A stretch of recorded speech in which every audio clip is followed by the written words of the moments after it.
in India, and he's a very special man.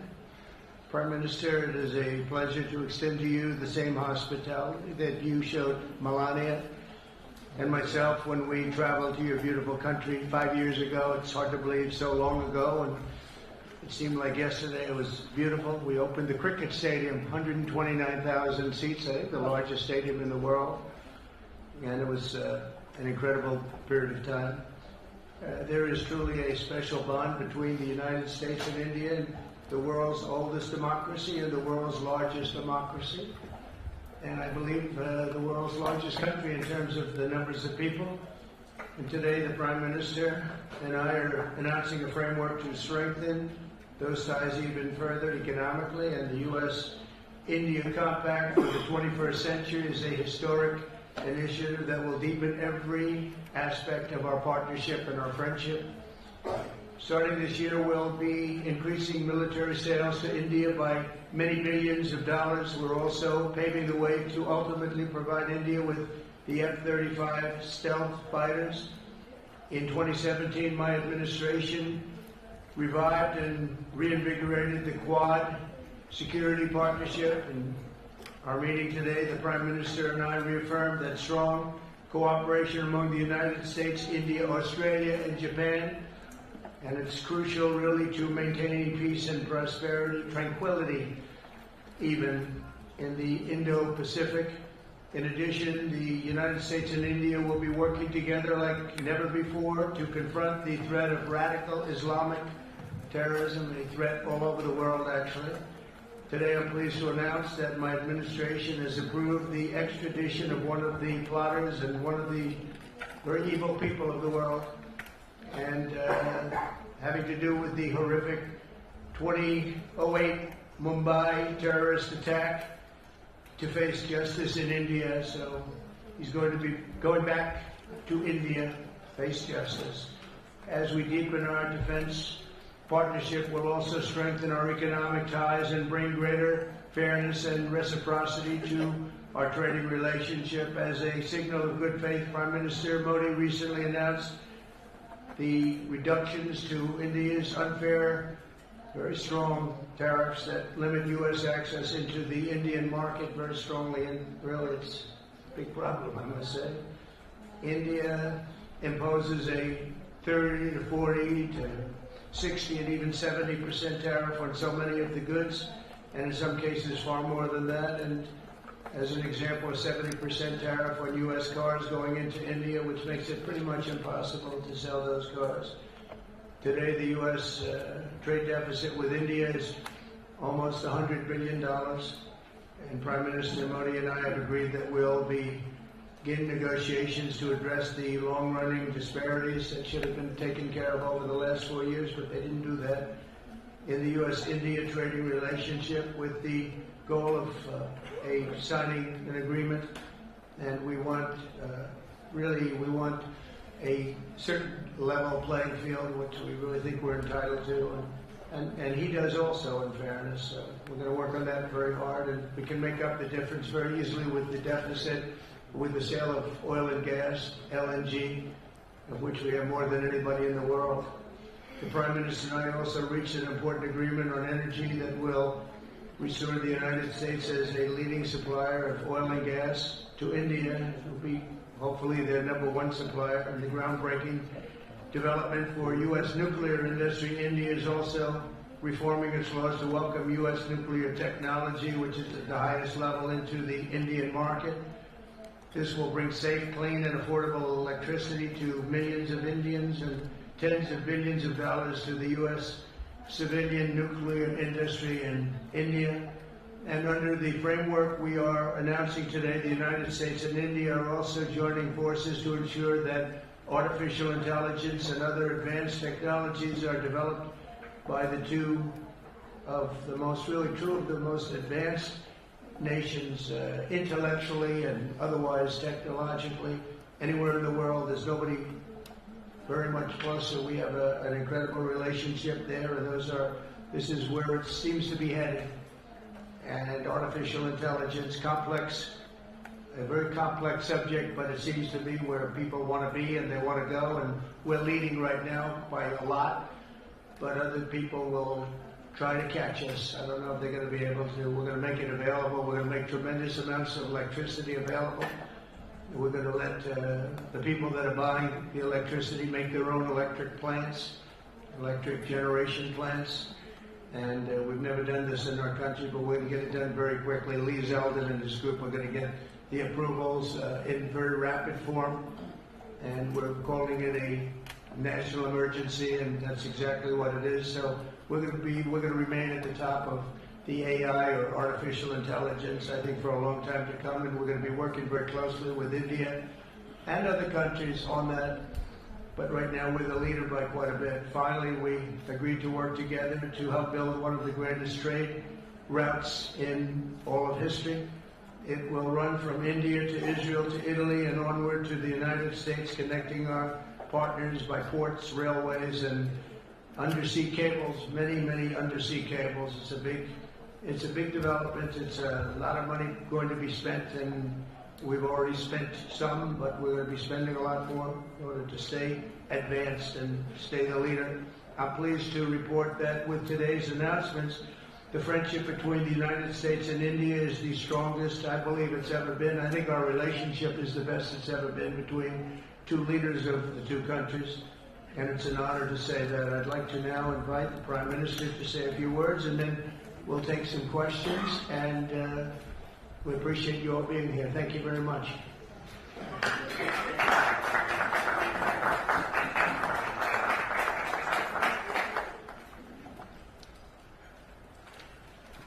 Your Excellency, Rashtrapati Trump, President Trump, दोनों देशों के delegates of both countries, media के साथियों, friends from the media, नमस्कार। Namaskar.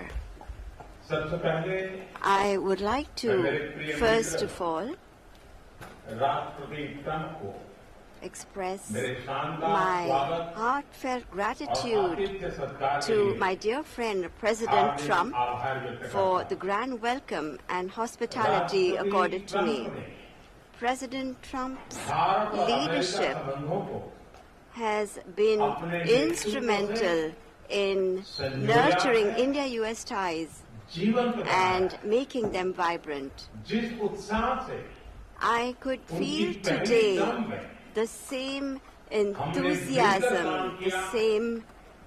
वही उमंग the same energy, the same commitment that we had worked with during our first term. आज की चर्चाओं में Our discussions today उनके पहले टर्म में highlighted हमारी उपलब्धियों का our Santosh pride in our accomplishments during his first गहरे term, आपसी the विश्वास deep का mutual trust that we share, साथ ही and नए also लक्ष्यों को प्राप्त the करने का resolve to attain संकल्प भी new था। goals.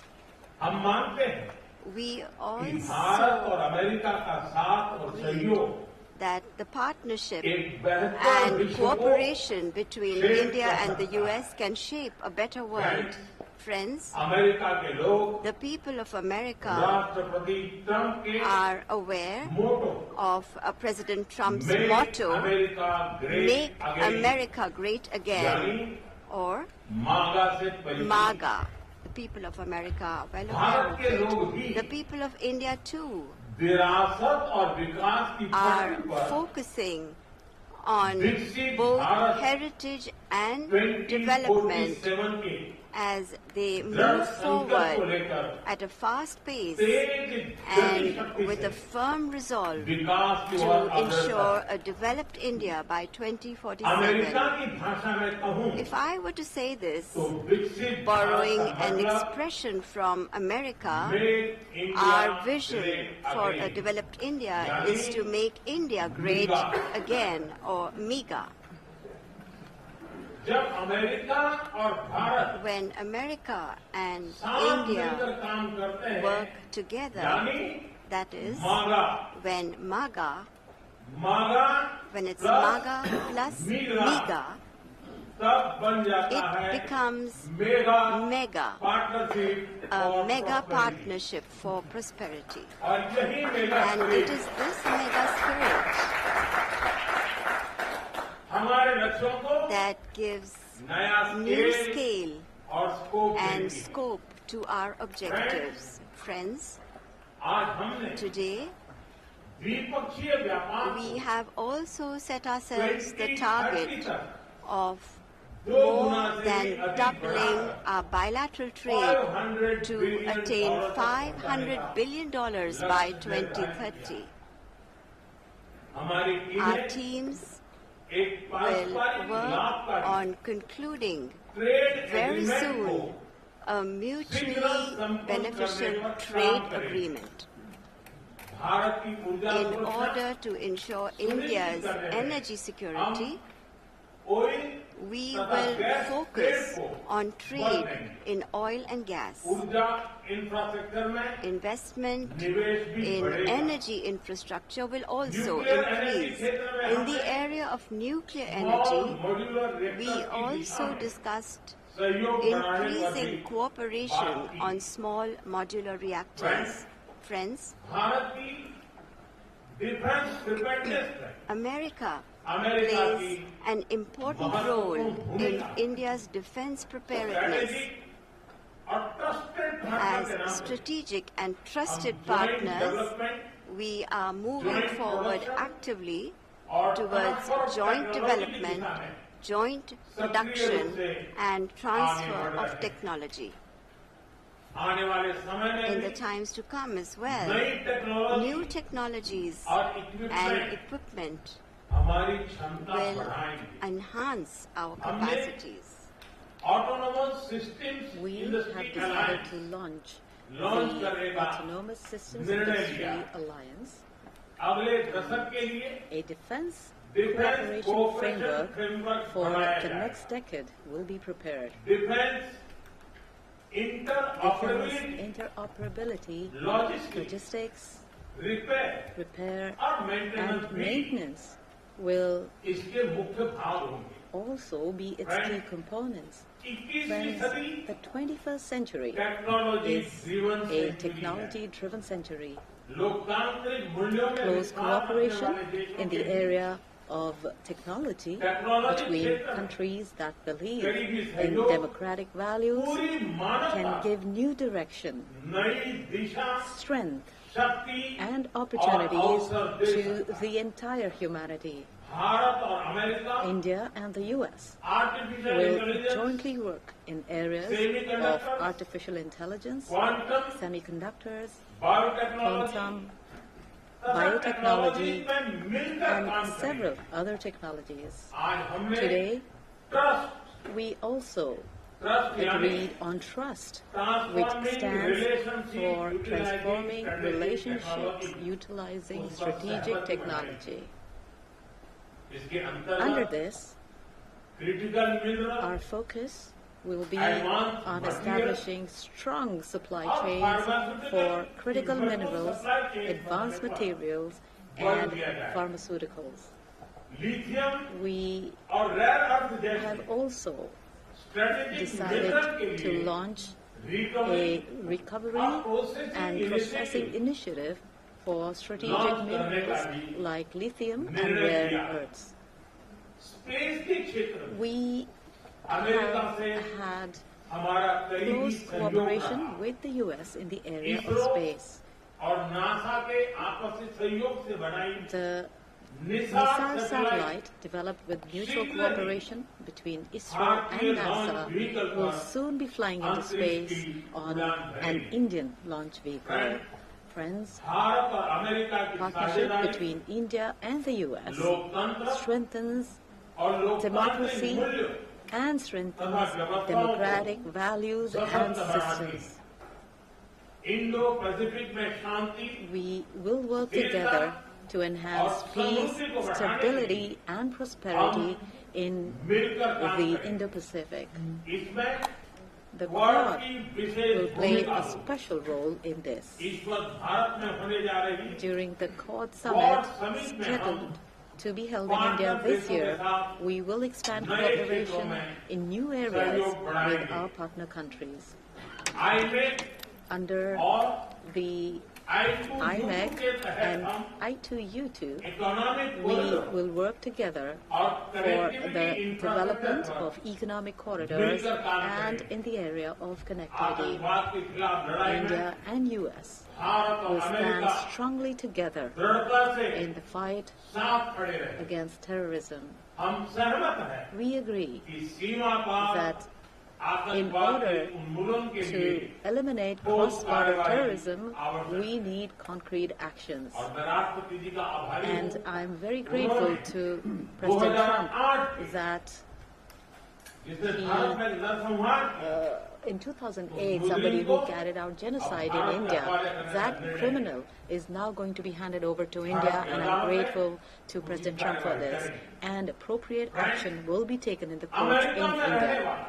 Friends, the Indian community living in the US is an important link in our relations. In order to further deepen our people-to-people ties, India will soon open new consulates in Los Angeles and Boston. These will be new consulates. We have invited American universities and educational institutes to open their offshore campuses in India. President Trump, I am grateful to you for your friendship and strong commitment towards India. The people of India still fondly remember your visit in 2020 and hope that President Trump will come and visit them again. On behalf of 1.4 billion Indians, I invite you to visit India. Thank you. Thank you very much. Thank you very much.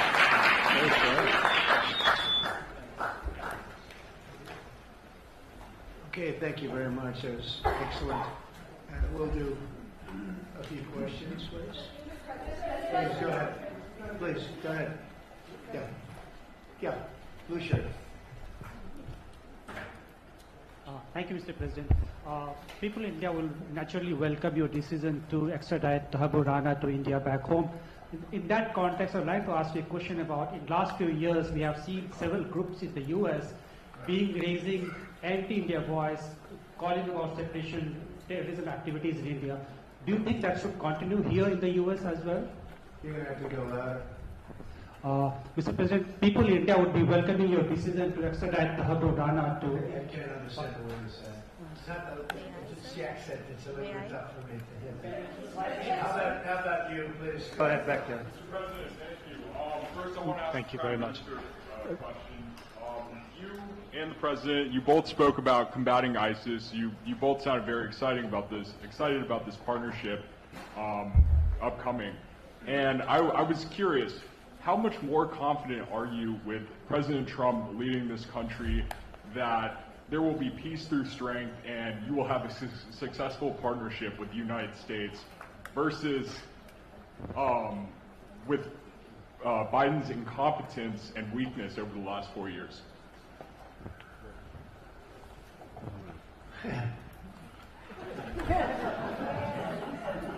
That's your question, but I'll answer it. I agree with you. Gross incompetence.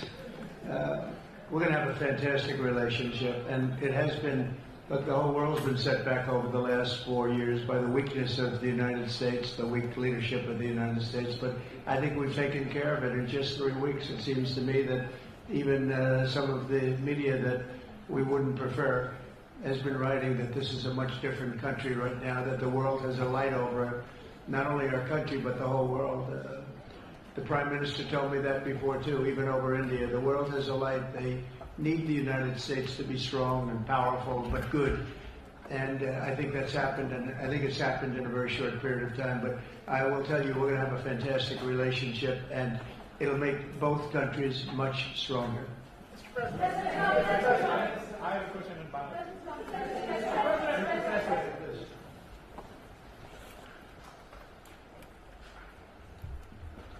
Geeta Mohan from India Today, sir. I'll just take my colleague Lalit Jha's question forward because you can understand. Okay, fine. The question is about the fact that you've decided to extradite Tahabur Rana. Thank you so much.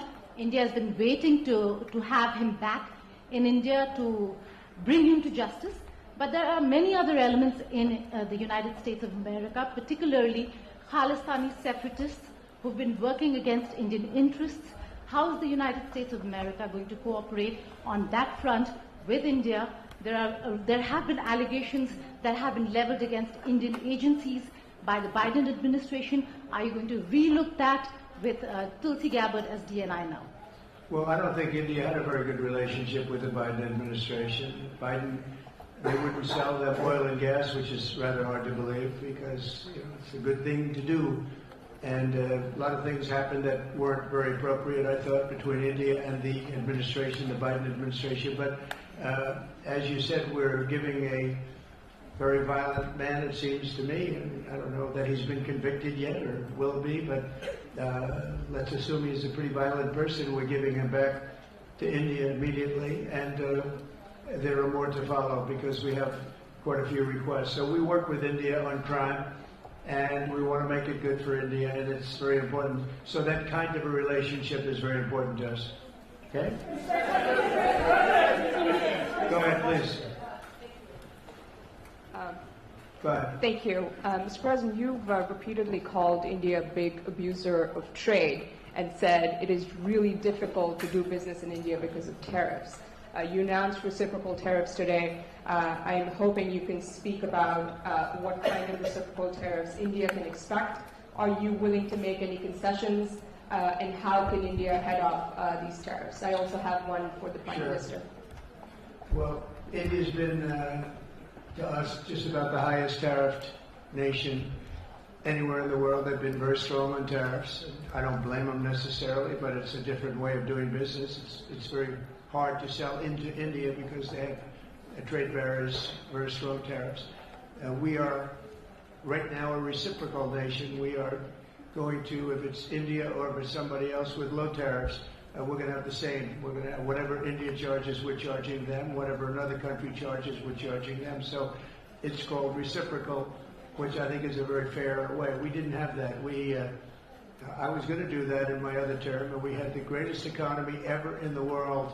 There's never been an economy like we had, and then we got hit with COVID. We had to focus on that, and I wasn't really in the mood to be putting it on Italy and Spain and France and India, frankly, and a lot of other countries, because the world was very troubled until we got rid of that nightmare.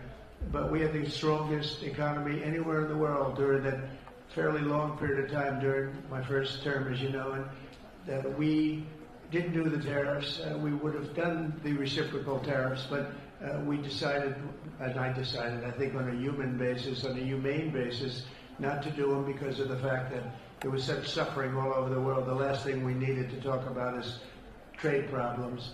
But now we do. We're doing, we see a tremendous future for our country, but we felt that now it's finally time, after 45 or 50 years of abuse, that we will do, and this isn't India, this is among a lot of nations. The European Union is very difficult for us, very, very difficult. They tax our companies at levels that nobody's ever seen before. They take advantage of a lot of things, so we're not happy about that. China, of course, is terrible, and we've never taken in 10 cents until I was president. We've taken in hundreds of billions of dollars from China since I've been president in the first term and now. And we have to do that just as a mechanism of fairness, and that's what I've done. And so we are being reciprocal with India. Whatever India charges, we charge them. So frankly, it no longer matters to us that much what they charge, because whatever they charge. I had discussions with India in the first term about the fact that their tariffs were very high, and I was unable to get a concession. So we're just going to do it the easy way. We're just going to say whatever you charge, we charge. And I think that's fair for the people of the United States. And I think it's actually fair for India. Okay? Go ahead, please. Ask to the Prime Minister. A question for the Prime Minister, please. Ask to the Prime Minister, please. Sorry. Yoshita Singh with Press Trust of India. Prime Minister, thank you, Mr. President. Prime Minister, the U.S. is giving a lot of push to curb illegal immigration, and India has been cooperating on this issue. How does India see this issue in the larger context? Thank you. It's a question that is about India only, but even globally you can talk about this issue. And we are of the opinion that anybody who enters another country illegally, they have absolutely no right to be in that country. And as far as India and the US is concerned, we have always been of the same opinion, and that is that any verified Indian who is in the US illegally, we are fully prepared to take them back to India. However, it doesn't stop there. These are children of very ordinary families, and they are lured by big dreams and big promises. A lot of them are brought in without them knowing about why they're going to a country. And in fact, they are connected with a human trafficking system, and we have to make sure that we fight against this system. As far as the US and India is concerned, I think what we should do is make efforts to make sure that we uproot these from within the system so that we can reduce or remove human trafficking, and basically the young, vulnerable, poor people of India are fooled into coming over as illegal immigrants. And our bigger fight actually is against this ecosystem or this system that encourages such gangs to thrive. And I can tell you that India will completely support. Thank you, Mr. President. The question for the Prime Minister Modi first, if I may. I wanted to ask you, did you discuss any possible business deals with Elon Musk during your meetings today, Mr. Prime Minister? And Mr. President, I wanted to ask you, today you spoke about hoping to have three-way talks with President Xi and President Putin. What would you say to European leaders and other allies who may be concerned that you're apparently more keen to speak to America's adversaries than to its allies? Thank you. Maybe I'll just go in first on this one.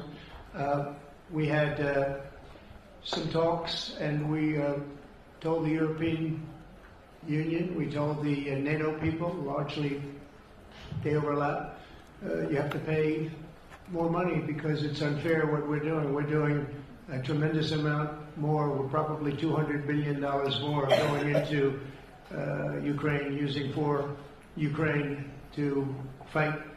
And Europe has not really carried its weight in terms of the money. It's not equitable. And we want to see a counterbalance. We want to have them put up more money. They have to do that. At the same time, we had a very good conversation with President Putin yesterday, and we also had a very good conversation. I did in both cases, with President Zelensky. And I think we're going to be able to do something. I think we're going to be able to make a deal. And I hope so, because it's a horrible war. It's a very terrible, bloody war with 1.5 million soldiers at least already dead on the battlefield, lying all over the fields like nobody's ever seen anything like it, certainly since the Second World War.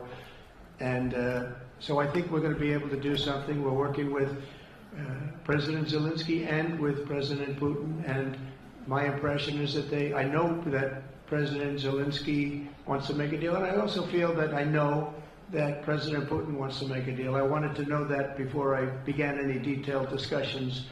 But the meeting and the conversation, also the meeting with Steve Witkoff in Moscow, was a very successful one. And my phone call with him was a very successful one. Please.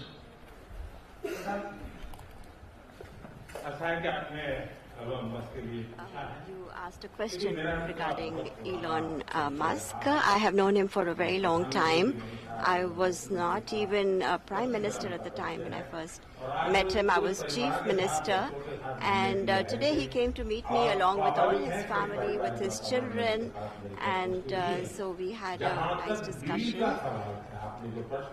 As far as EVs are concerned, the word EV has a copyright, and that is one person who has a copyright for the word EV, and that is Trump.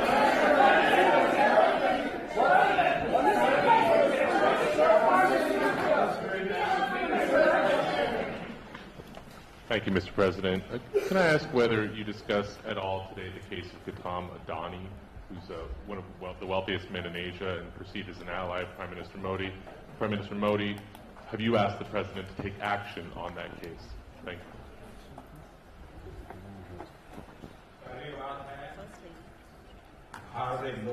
India is a democratic country, and our culture and our thought philosophy is Vasudhaiva Kutumbakam, which basically means that the entire world is a family.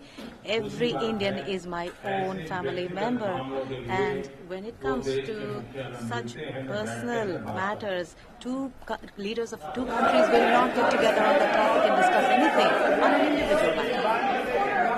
Go ahead, please. Yeah, please. Sir, go ahead, please. Yes. Thank you, Mr. President. Thank you, Mr. Prime Minister. I have a question for you as well. But, Mr. President, you have suggested, with regards to the Russia-Ukraine war, you've suggested several things that Ukraine should give up. The idea of NATO membership, territory that was seized back in 2014 by Russia. What should Russia give up? Russia has gotten themselves into something that I think they wish they didn't. If I were president, it would not have happened. Absolutely would not have happened. And it didn't happen for 4 years. If you look at what has taken place under President Bush, they lost a lot. Under President Obama, they lost Crimea. Under Biden, it looks like they could lose the whole thing. Under Trump, they lost nothing. Ukraine lost nothing. They didn't give up anything. And you take a look at the other three presidents surrounding me, they gave up a lot. I think that when you look at Ukraine and when you look at the mess that they're in, it's got to be ended and it's got to be stopped. Now, Russia's taken over a pretty big chunk of territory, and they also have said from day one, long before President Putin, they've said they cannot have Ukraine be in NATO. They said that very strongly. I actually think that that was the thing that caused the start of the war, and Biden said it, and Zelensky said it, and I think that was one of the reasons, one of the starts of the war.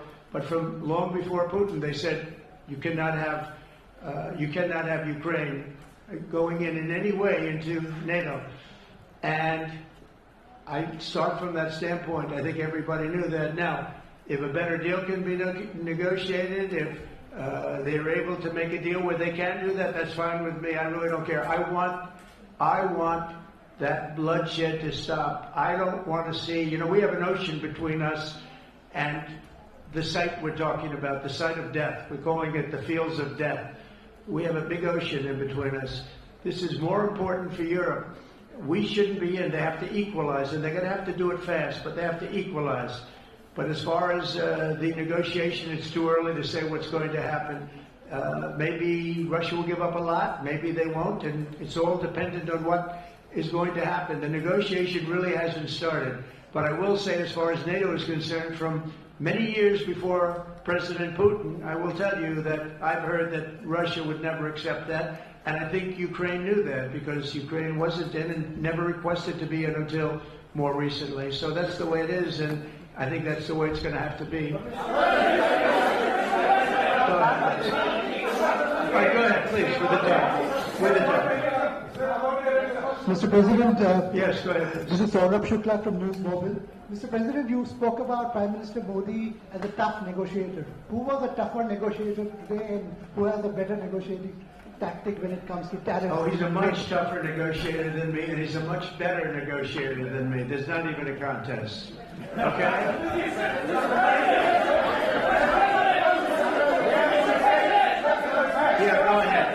Go ahead.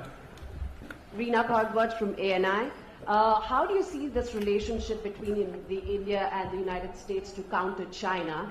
And what is your vision when it comes to India, brokering peace in the Ukraine and Russia conflict? Well, I think we're going to have a very good relationship with China. I got along with President Xi very well until COVID. That was a bridge too far. But until then, I got along with President Xi very, very well. We were very close as leaders go. I don't want to be naive, but as leaders go, I think we were very close. And I think that China's a very important player in the world. I think they can help us get this war over with Ukraine and Russia. And I look at India, I do see the skirmishes on the border, which are quite vicious, and I guess they continue to go on. If I could be of help, I'd love to help, because that should be stopped. That's been going on for a long time, and it's quite violent. But I would hope that China and India and Russia and U.S. and all of us can get along. It's very important. The power of weaponry today is, and not only nuclear, but nuclear in particular, the power of weaponry is very important. I said before that I had very constructive talks in my first term with President Putin about the denuclearization of the two countries, and then we were going to go to China after we worked some kind of a deal. And we had the confines of a deal. He really wanted to do it, so did I, denuclearize. And it's such a beautiful term when you think about it. In other words, to bring it down, because the power of those weapons is too great. And I did speak to President Xi about that, and I was getting also a very good response. He's building a very strong nuclear power. He's not very close to Russia or the United States right now, but he will be soon. I mean, he'll catch up over the period of 4 or 5 years, they say. But it would be a great thing if we could, on a military basis. We're going to spend this year $915 billion on military. Russia, without the war, was spending close to 100, but with the war, I can't tell you what they're spending, but they're spending a lot. And China is spending $400 and $450 billion. We're over $900 billion. And I said, it doesn't really make sense, does it? We're spending the money against each other, and we could spend that money for better purpose if we got along. And I'll tell you, I think that something like that will happen. First, when I left, as you know, 4 years ago, we didn't have Israel and the Middle East. We didn't have October 7th, a disaster, Nothing was happening. Iran was not going to do anything, because Iran did not have much money at that point. They were broke. They were totally broke. They didn't have money for Hamas or for Hezbollah. And you didn't have Russia with Ukraine, and that would never have happened. But now I come back, and the whole world is on fire, so I have to put out the fires. But after I put out the fires, I'm going to meet with China, and I'm going to meet with Russia, and we're going to see if we can de-escalate it. We can bring it down military, especially as it pertains to nuclear. Please.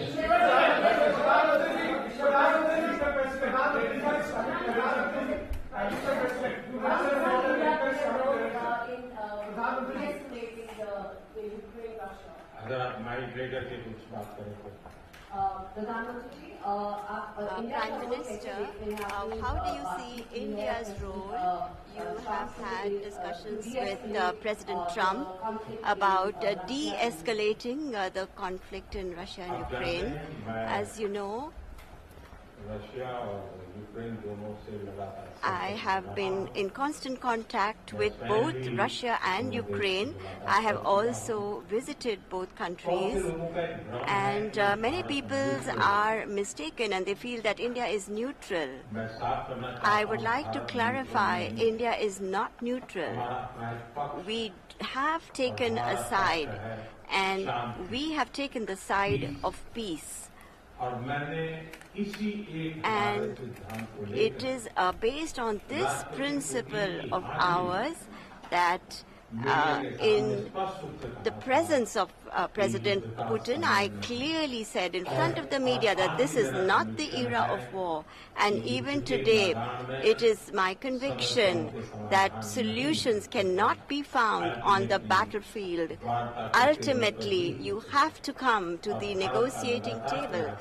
And India has constantly made efforts that there are talks that take place where both parties are present. It is only then that we will find a solution. The efforts being made by President Trump, I support them, I welcome them, and I would like that President Trump is successful as soon as possible so that the world is on the path of peace once again.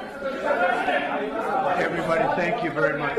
Thank you very much. And I very much appreciate the Prime Minister visiting our great country, and I do really appreciate it. We have so much in common, and all we want to do is have peace, and we want to have strength, and we want to have lots of different things together, but the relationship with India and with the Prime Minister has never been better. Thank you very much. Keep your seat. Keep your seat. Keep your seat. Thank you so much.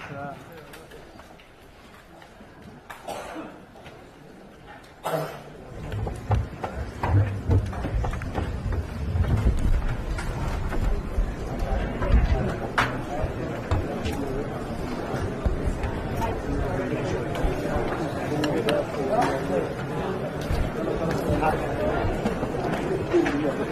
you.